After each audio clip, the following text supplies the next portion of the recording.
kayo ni Makoy? Okay naman, kuya. Walang ilangan. Feeling ko, kuya, nung time na yun, wala naman. Diba? Naramdaman ko naman po, maganda. Connection, ganyan.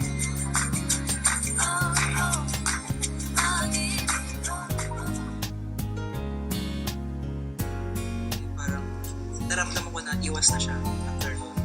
Ayun, nirerespeto ko siya. Baka nga siguro may something or pwedeng dapat irespeto. Kaya nirespeto ko din yung ganun gestures. Meron pa po yung sa Star Magic Mall. Parang sa akin po nagpaalam na pwede po bang makapartner sa inyo. Sa akin nagpaalam kasi wala daw siyang kasama that time. So, wala rin naman partner sa this that time. So, pumayag naman.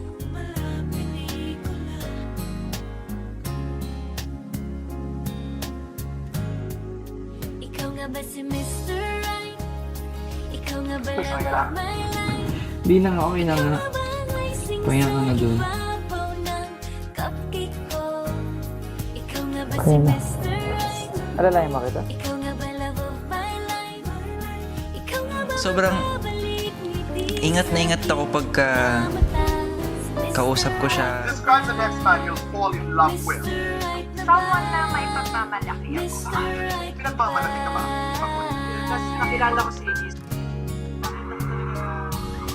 Nakilala ko sa Elise yung pinakamatamang na babae na nakilala. Pero nakita ko sa kanya kasi yung kaya niyang umarap sa mga tao. Napaka-brave mo.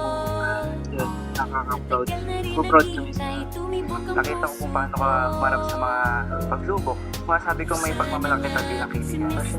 Fashion designer yan. Boy, tulog. Kung ano man yung lagay ng puso mo ngayon, pwede mo bang ikwento sa amin sa pamamagitan ng isang kanta?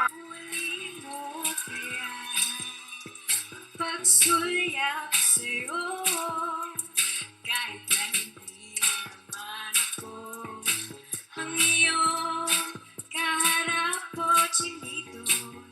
Walang araw ay malalaman mo rin. At kung ikaw ay nakatawan, ako pa ba ay nakikita?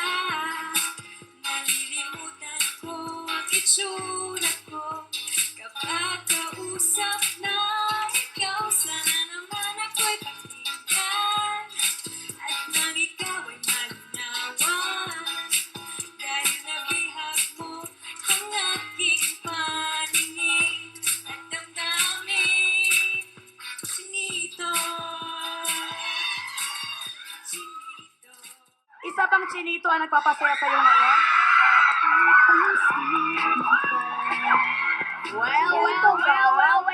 Happy na yung heart mo ngayon dahil ba yan kay Makoy? Happy po yung heart. Happy po yung heart mo. Siyempre, isa na siya to. Siya naman. Kamusta na din ang puso mo? Masaya na. Okay ka na? Okay ako o okay na ako? Okay na okay ako. Hashtag ng buhay mo ngayon. Hashtag masaya.